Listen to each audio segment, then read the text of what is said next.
Bill O'Brien has a critical decision to make, and his choice will have major implications for Boston College, not only this season, but in the future.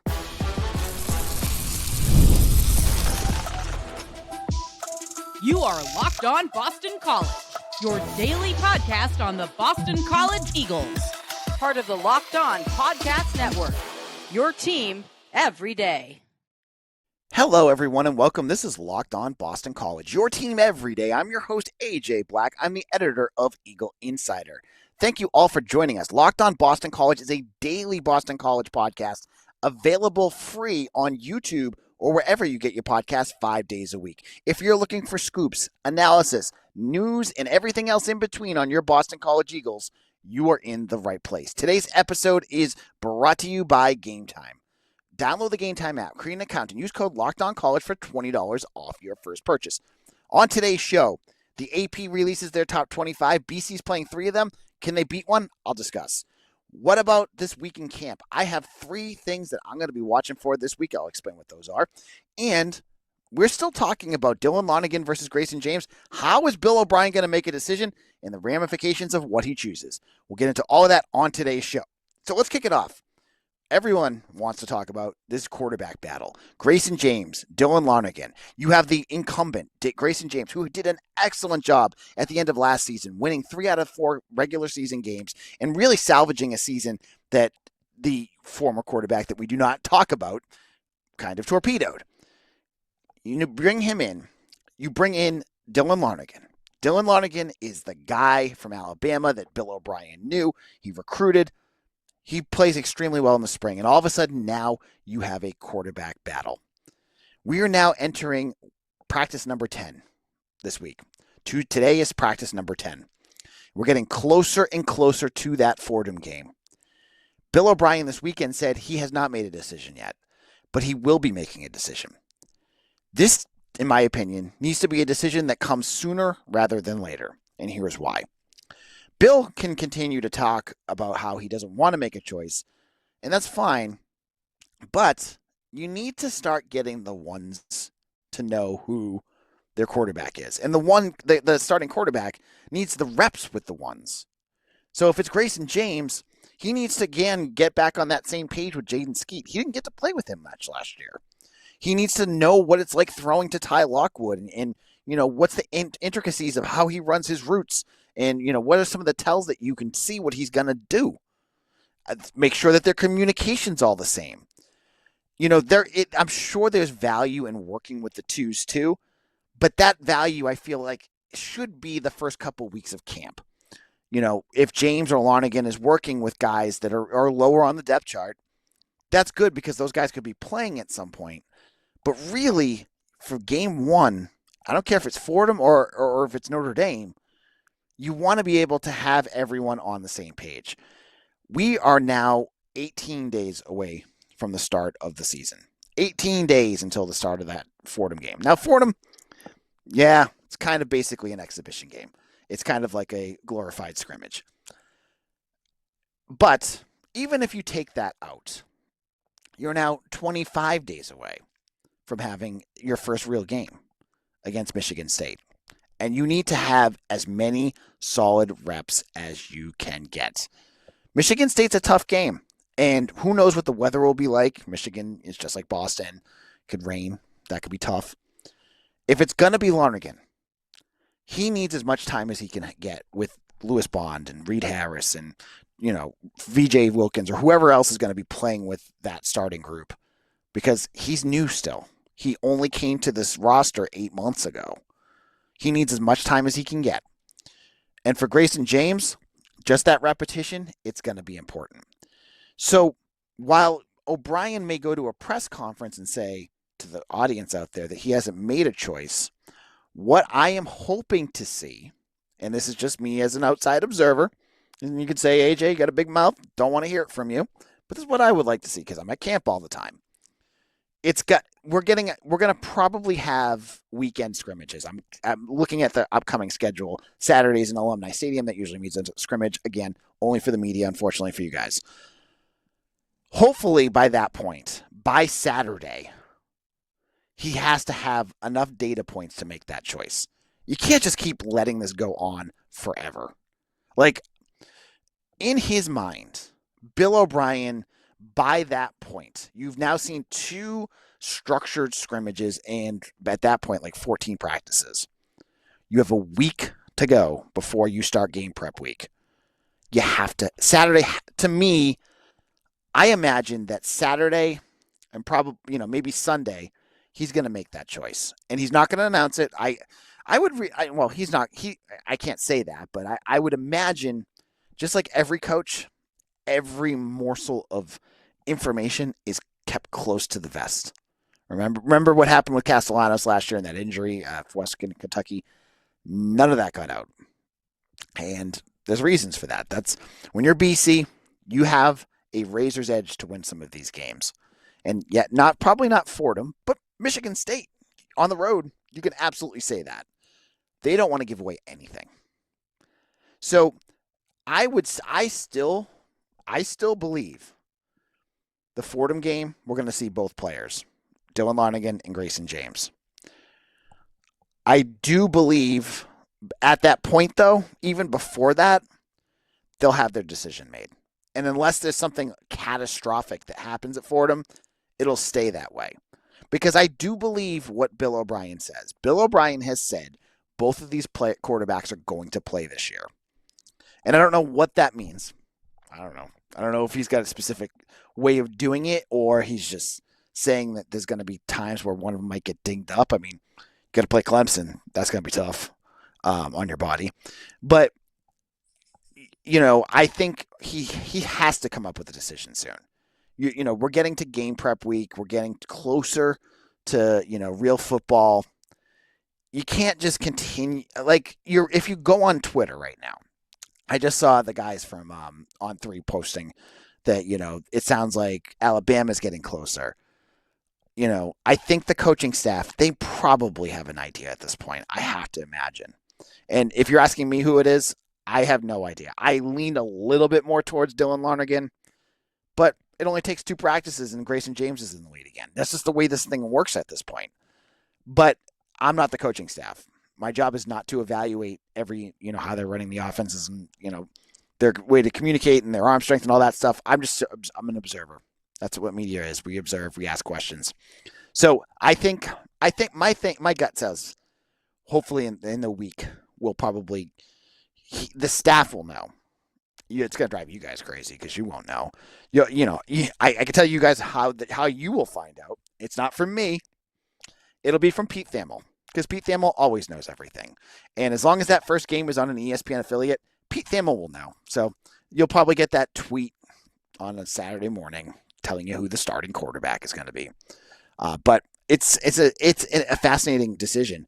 And honestly, one thing that I continue to go back to is if he chooses Dylan Lonergan this year, it really does set up your quarterback situation for years to come.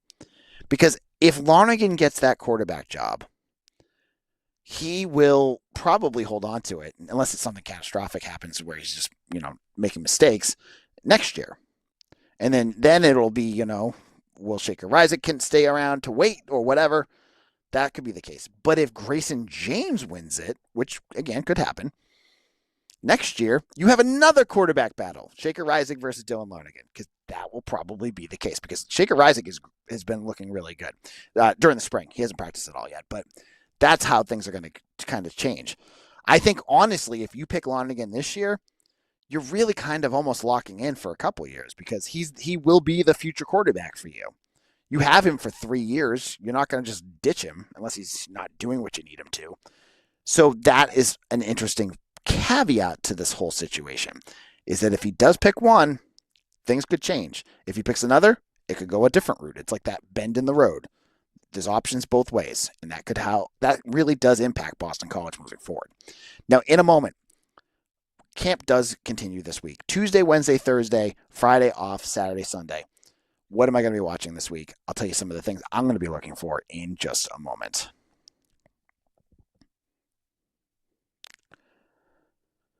We've all been there, logging on early and waiting forever for concert tickets to go on sale, only to lose your spot for a show you've been dying to see. Live music should be about making memories, not dealing with the stress of ticket shopping, and that's where Game Time comes in. Game Time makes getting concert tickets faster and easier than ever. Prices actually drop as it gets closer to showtime, and you can save up to 60% off with their killer last-minute deals. Are you tired of endlessly scrolling? I mean, when I'm looking for tickets and I Google it, it just gets overwhelming. I love having a place to go, a place I trust, and that for me is Game Time. With Game Time, the price you see is the price you pay. No hidden fees. Take the guesswork out of buying concert and show tickets with Game Time.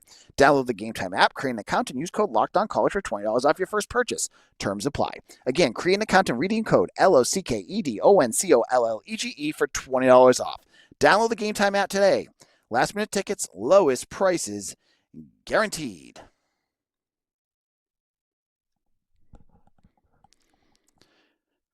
This is Locked On Boston College. I'm your host, AJ Black of Eagle Insider. And for everyone who makes Locked On Boston College your first listen every day, you guys have known. You have known that I've been at camp over this last week and a half between myself and Mike Sidley, one of our staff writers. We've been there covering everything. And I'm really looking forward to seeing as they continue to get more and more developed as we get closer to the Fordham game. So I've been watching, and I'm waiting for some things to happen at camp this week.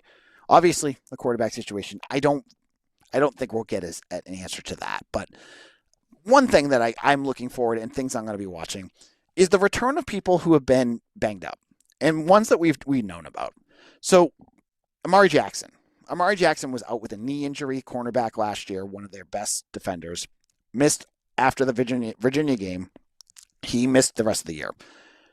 For the first week and a half, it's been it's what I would call a slow ramp up. Like they've had him, do some drills, not do the 11 versus 11 type stuff. But now he's getting out there more and more.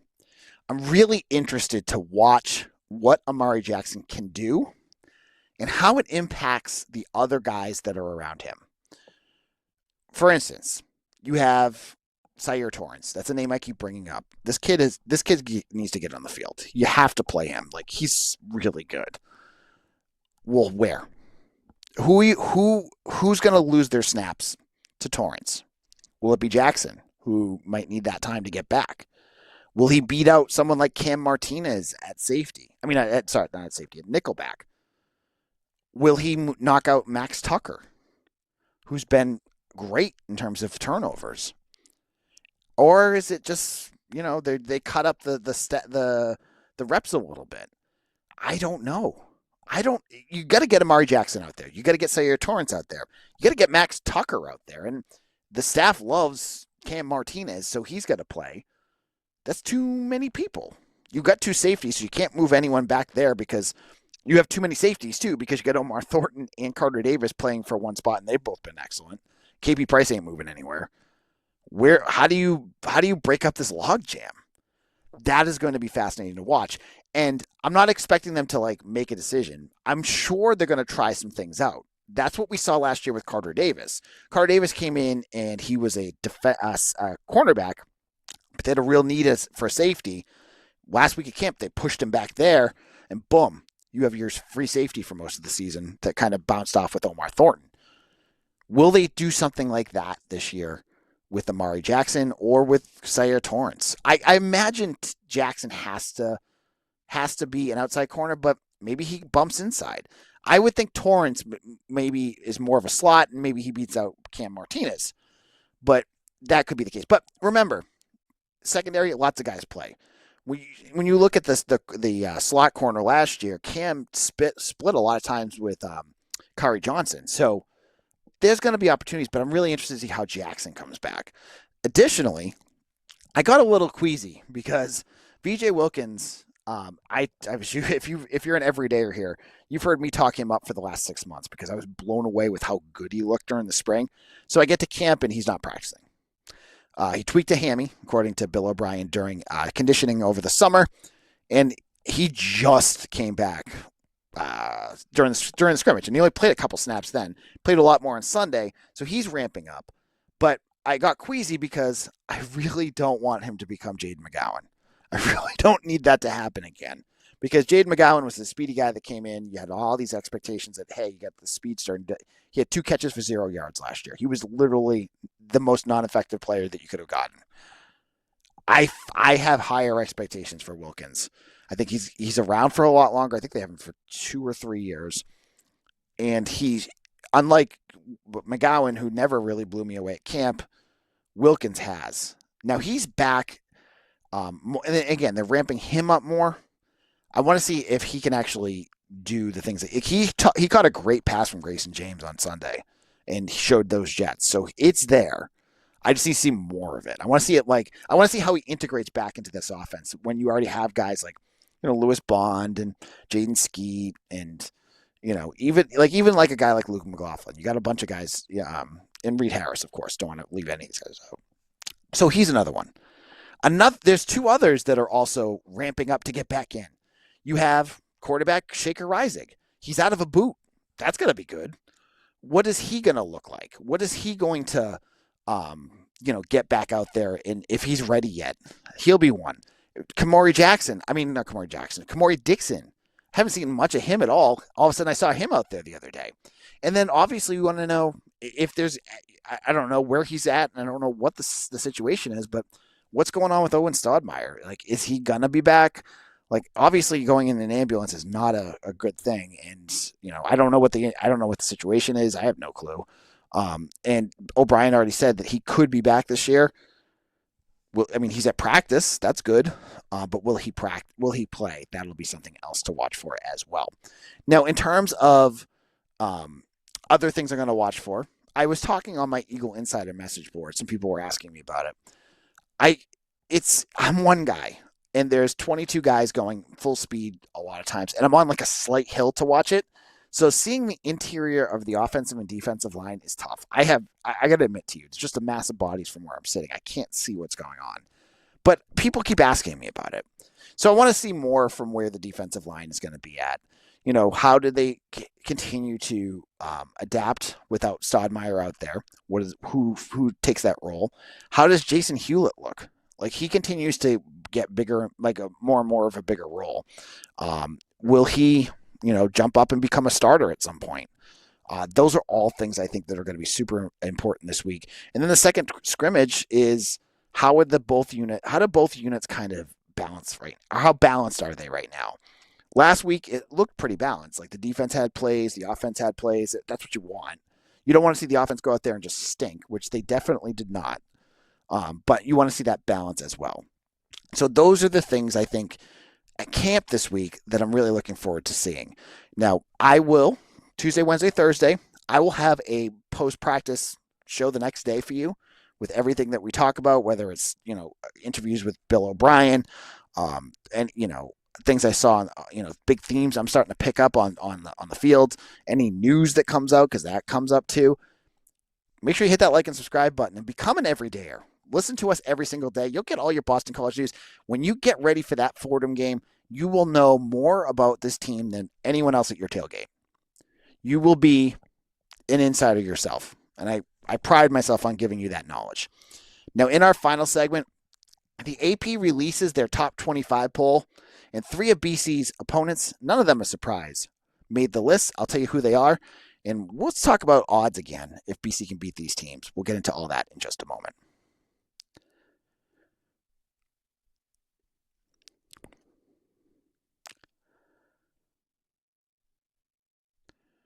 Locked on Boston College, AJ Black here.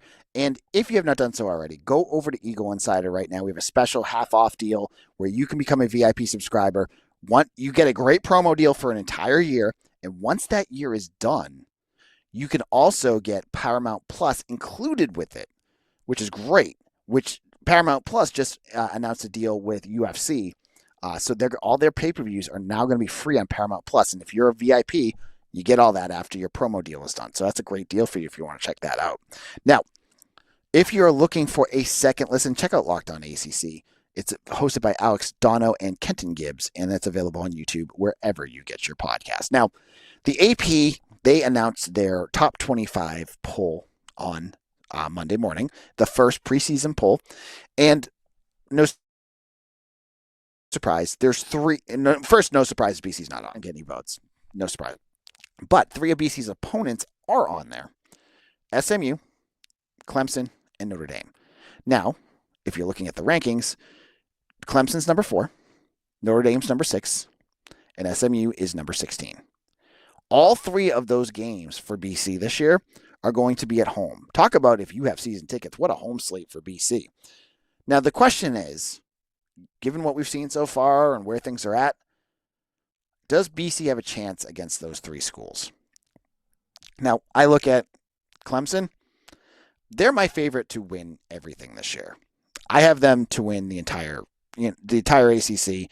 They could go undefeated. They're with Cade Klubnik and Peter Wood and Bryant Wesco and Antonio Williams. They've got so much talent on that roster. It seems like Dabo finally has it again. I don't think BC is. That's going to be a massive challenge for BC. And if BC can hang with them, that's great. That would be great. But I think that's going to be tough. Notre Dame. Now, if you're listening to this, you're a Boston College fan and you hate Notre Dame. BC has not been competitive with Notre Dame in 2015. They were actually competitive when they were terrible. But since 2009, I think, since they won.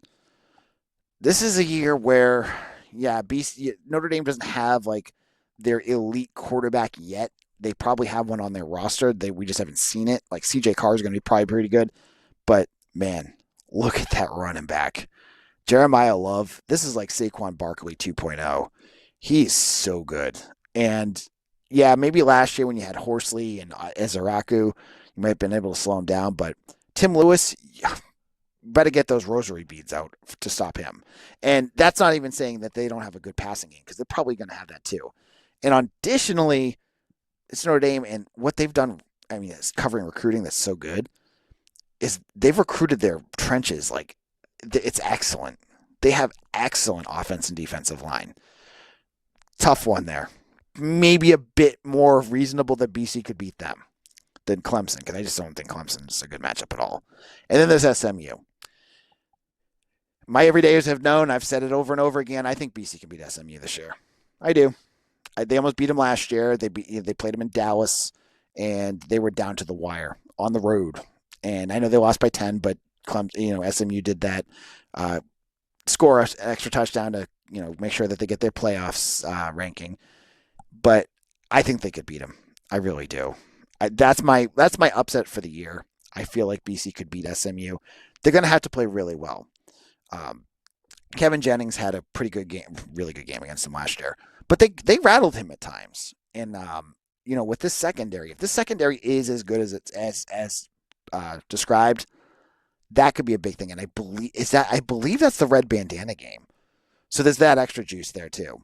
Now, going down the AP list even more, Georgia Tech has 63 votes. They're like 27th or 28th on that list. You play them too. Tough game. You also have Syracuse. I think they got votes as well. The writers did not vote Syracuse this year, because I guess they are not as silly as the coaching staffs who all voted for them for some reason. But they did vote for Florida State. But this is the AP, so I'm guessing that a couple the Florida State writer probably put him like fifth. Just kidding. I don't know what they put him, but we'll see if Tommy Castellanos can do that. But that's going to be a tough schedule. And then there's Louisville on there too. Louisville, you're playing them on the road. So this schedule is tricky.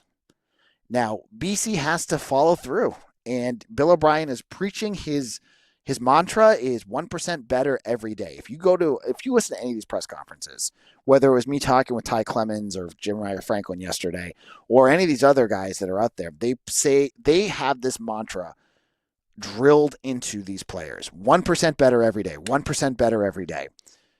If they get 1% better every day, they're going to battle. That's what Bill O'Brien's teams do. That's what Steve Adazio said that Bill O'Brien's getting this team ready to do.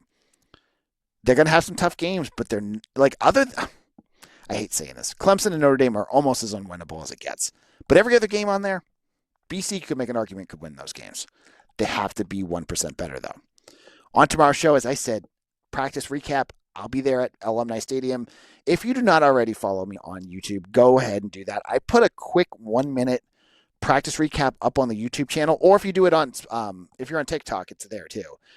If you want, I'm also on Twitter at AJBlack247. I don't live and die on Twitter like some folks do. It's a dying medium, and the interactions with you are better on some of these other apps. Instagram, Facebook, Threads, Blue Sky. You can find me all on all of these.